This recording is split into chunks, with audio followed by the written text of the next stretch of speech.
आज एक special interview घेतोय की हे 3 पेशंट आजच ऑपरेशन केलेले आणि तिन्ही तरुण पेशंट. तरुण म्हणजे ऑपरेशन झाल्यानंतर मी त्यांना तरुणच म्हणतो, कारण हे जालत नव्हते, खूप त्रास होत होता. आता त्यांना 1% त्रास नाही आहे. हे तिन्ही पेशंटचा आजच सकाळी ऑपरेशन झालेला आहे मणक्याचा, आणि कोणाचं छोटा ऑपरेशन नाही आहे, प्रत्येकाचं मोठं ऑपरेशन आहे. आता या काकूंचं ऑपरेशन 4 मणक्यांचा, कमरेचा आणि 8 शिरं मोकळी केली आजच सकाळी. काकांच्या त्यांचे मिस्टर कमाल आहे, दोन्ही नवरा बायकोने एके दिवशी ऑपरेशन केलं आहे, एका दिवशी. म्हणजे इतका कॉन्फिडन्स होता, गॅरंटी होती की बरे होणारच आहे. काकांचा त्रास ह्या तिघांपेक्षा सगळ्यात जास्त, आणि सगळ्यात जास्त अवघड ऑपरेशन या दोन्हीपेक्षा ह्यांचं जास्त. 35 वर्षाचा त्रास आहे. मग 35 वर्ष त्रास. 35 वर्ष 1,500 डॉक्टर मी शोधलो, 1,500 डॉक्टर शोधलो सगळ्या जिल्ह्यातनं. इतका बेकार शिरदाब मी काढला आज मी.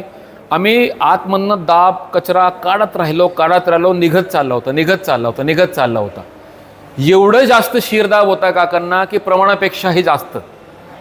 आणि त्यांच्या मणक्याला ऑपरेशन केलं, जवळपास 5 मणक्याला कमरेला गॅप होता, सगळीकडे गॅप काढला. मणक्याला बाक होता, मणका असा वाकडा होता, असा एका ठिकाणी असा तिरपा झाला होता पूर्ण.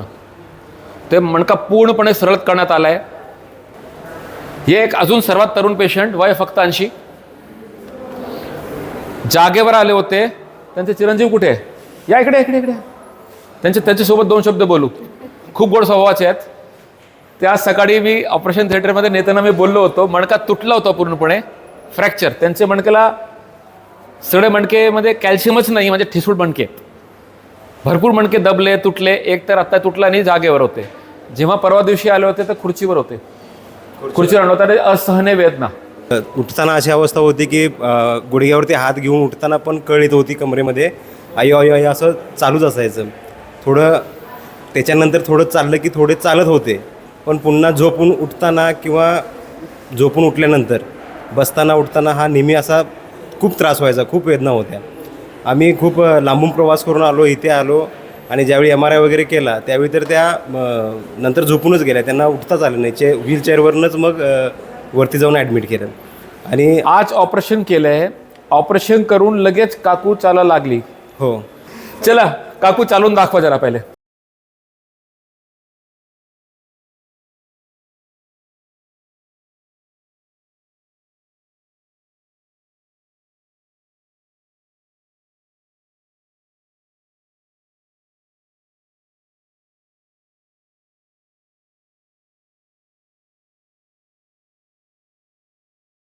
माझं नाव शंकर बाळू जाधव, मुक्काम पोस्ट भाटमळी, तालुका जिल्हा सातारा.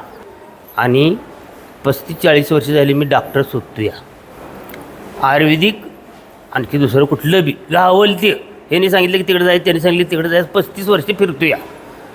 मला आता आजपासून ऑपरेशन केल्यापासून आता पळायला लागलो. नवरा बघू आम्ही दोघं. 35 वर्ष तिला चालायला नाही, मांडी घालायला नाही. मी थोडंसं अर्धीच मांडी 35 घालतो. वर्ष म्हणजे ऐकण्यासाठी 35 वर्ष, फक्त 35 वर्ष नाही. आपल्यावर टाकून बघा, तुम्ही एक त्रासापासून, म्हणजे तुम्ही अंगावर काढताय 35 वर्ष एक त्रास, आणि एवढं काढून शेती करी तिकडं आलो. चला दोघी म्हणून चालून दाखवा आत्ता. चला. दोघांच्या कमरेच्या मणक्याचं ऑपरेशन झालंय सक्सेस. अरे ते जिंकले बघा, हे मोठं ऑपरेशन करून जास्त पुढे चाललेत. चला इथे परत एकदा चालून दाखवा. वा, 1 नंबर. या उभं राहायचं. कसा वाटला चालताना? छान वाटलं. आणि साहेब पण बरे झाले, कसं वाटलं? त्यांना पण 2 शब्द बोलू द्या. तुम्ही पण त्यांच्यासोबत दुःखाचा प्रवास करून आज पहिल्यांदा सुखाचा प्रवास करतायत. कसं वाटलं? छान वाटलं व दोघांना पण बरं वाटतंय. छान वाटतंय दोघांना पण. नवरा बायको दोन्ही एका दिवशी बरे झालेले आहेत, हे त्यांच्या कुटुंबासाठी किती आनंदाची गोष्ट आहे. आणि किती जुनी व्याधी, म्हणजे त्यांनी किती वर्ष सहन केलेलं आहे. आणि आता त्यांच्यासाठी नियम आहे, तुम्ही दोघे मिळून 5 किलोमीटर चालायचे. आत्ता पण लगेच 5 किलोमीटर चालू शकतात. आणि त्यांनी शब्द टाकले आहे की दोन्ही वारी करणार आहे यावर्षी. करणार ना? वारी करायचे दोन्ही मिळून.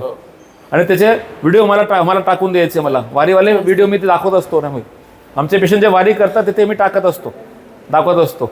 वारी करायची म्हणून, आणि काय झालं माझी जबाबदारी, काय होणार नाही. मागं फड्डे नाही आता गेलो ती पारी गेली पुढून आम्ही पळतोय मागणं नाही जाऊ दे. काका लई बिनधास्त आहे. चलो. अर्ध्यातच माघारी आलो. चलो, ओके, थँक्यू आभार, छान दिला इंटरव्ह्यू. चला, ओके, नमस्कार. चला, ओके.